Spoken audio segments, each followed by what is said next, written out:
Hello friends, in this video, I will try to convey to you what I know about the Infernoble deck. I will cut the beginning short so that the video is not too long. I don't think you will miss anything since I will probably prepare another Infernoble video.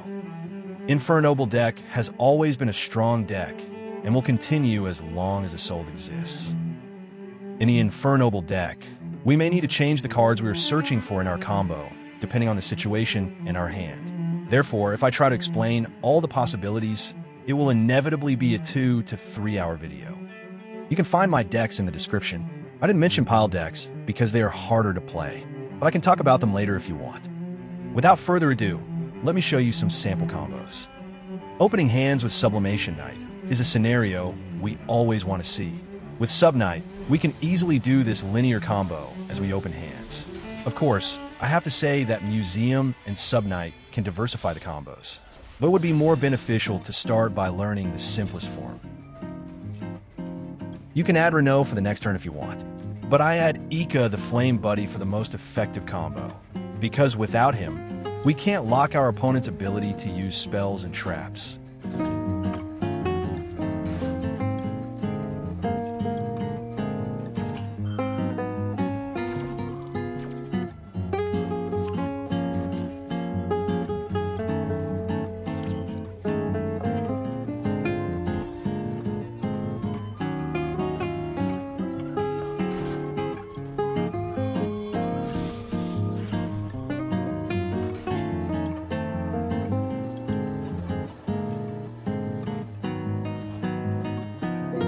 If we didn't have in our hand, we would have added Rixiardetto.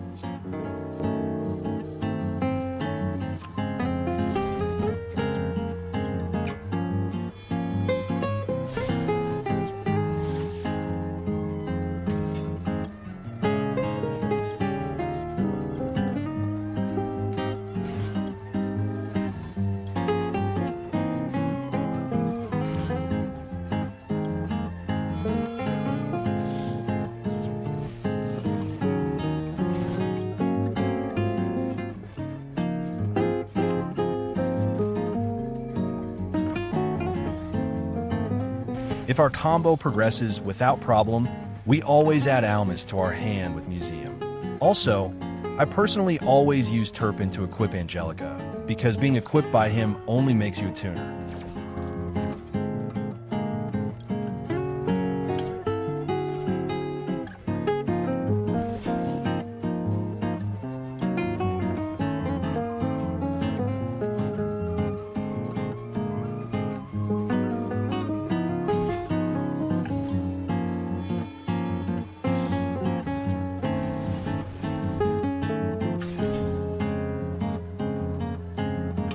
In order to link summon Charles the Great, we must equip Emperor Charles with something.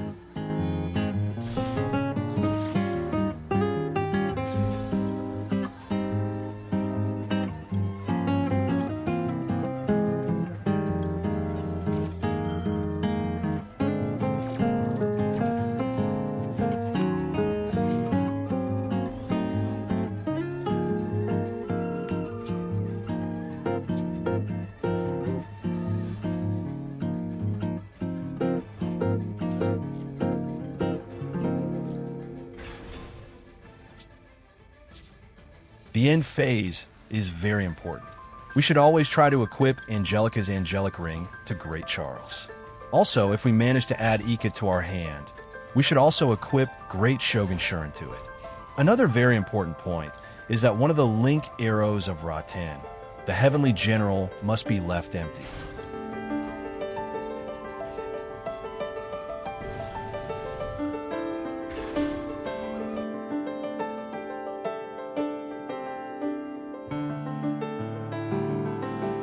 In this combo, we will do the same as the previous one without the classic one-card combo. Since Museum is soft once per turn, we can link Summon Isolde as long as we have such combinations. When we summon Isolde with few resources like this, we can perform our full combo without any problems. It takes experience to notice these, so the more you play with this deck, the more you master it.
As you can see, our end phase is exactly the same as the previous combo.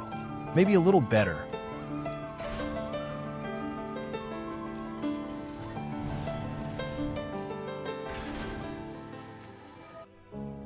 This combo has been used mostly in TCG. We can do it if we have Ogier and Museum. The end board of this combo is relatively weaker, but at least we are safe against Nibiru, the primal being.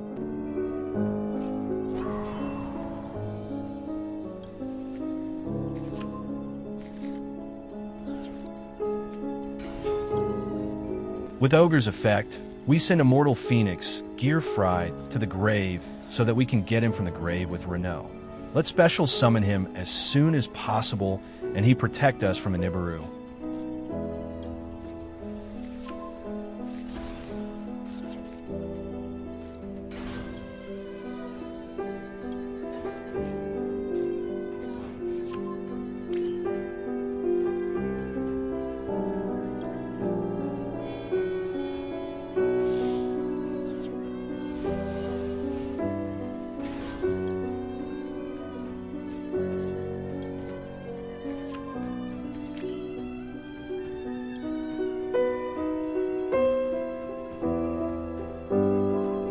Don't use her effect.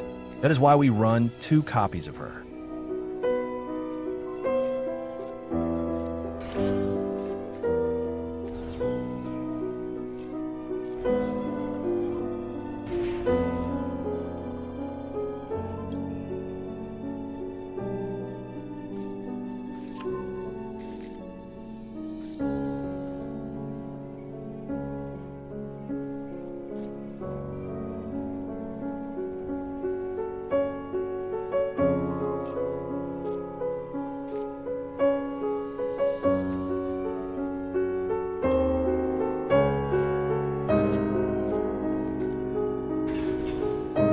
This is very important. We equip Joyous with Almus effect so that Gearfried's monster negate remains active.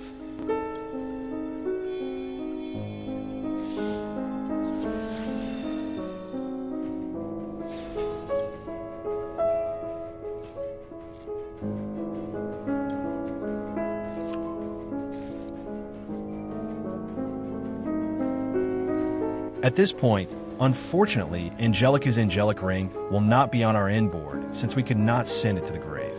If you can somehow manage to send Infernoble Knight Roland to the grave, which you can do with the round table, we can add the Angelic Ring to our hand. Charles the Great will put on the field.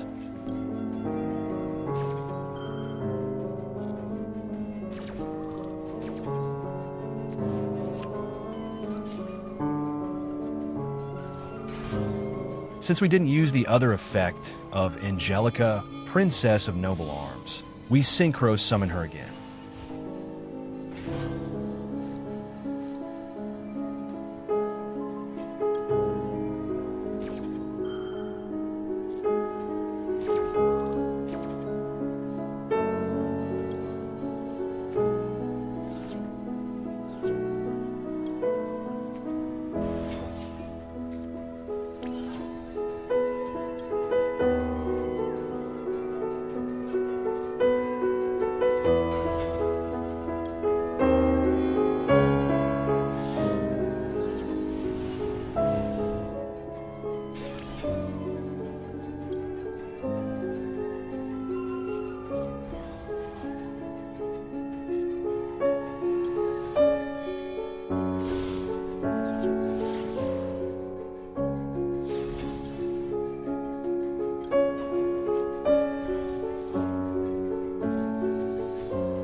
Unfortunately, this field can be shattered by Super Polymerization or Dark Ruler no more.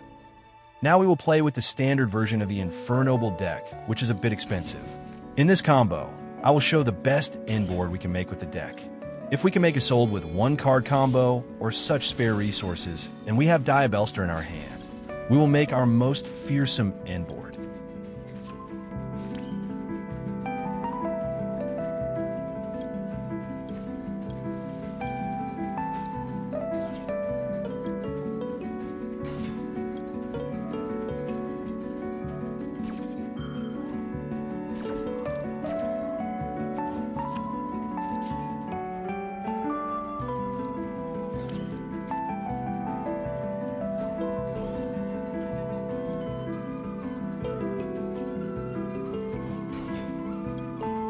Our standard deck is mostly XYZ summons of Batlin, Boxer King Dempsey, because Artorigus forces us to the Joy use.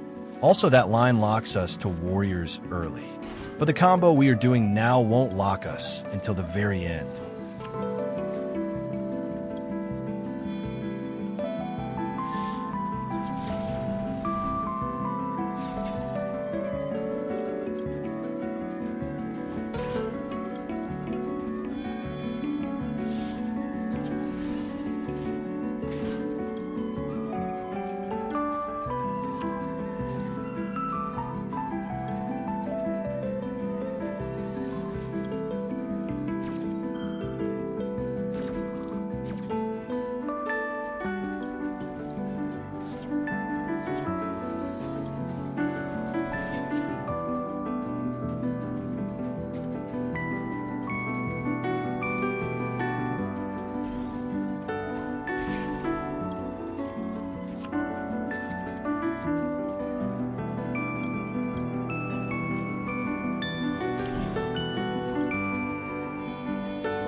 Yes, our best combo is almost the same as the best combo of the budget version.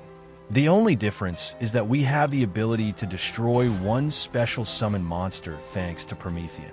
The budget version is actually in a really good position compared to the budget versions of many archetypes. Still, if our combos are disrupted in some way, it is easier to get things back on track in our expensive deck. We don't do Sure and Lock in this combo. For example, you play Connector and you see that your opponent doesn't care much about spell or trap, or your opponent negated Isolde's first effect with Ash. Then, we would do the 2 Charles the Great combo that almost all Infernoble players do in ranked matches.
Now you understand what the Infernoble deck can do and how to do it. I hope this video helps you. Blue Eyes has become a very difficult deck to stop with its Primate support. Unfortunately, it has come back to the times when you are very upset when you lose coin flips. Although Infernoble is a versatile and gas-rich deck, negating Isolde's second effect or destroying Museum with a Ghost Ogre is enough to ruin this deck.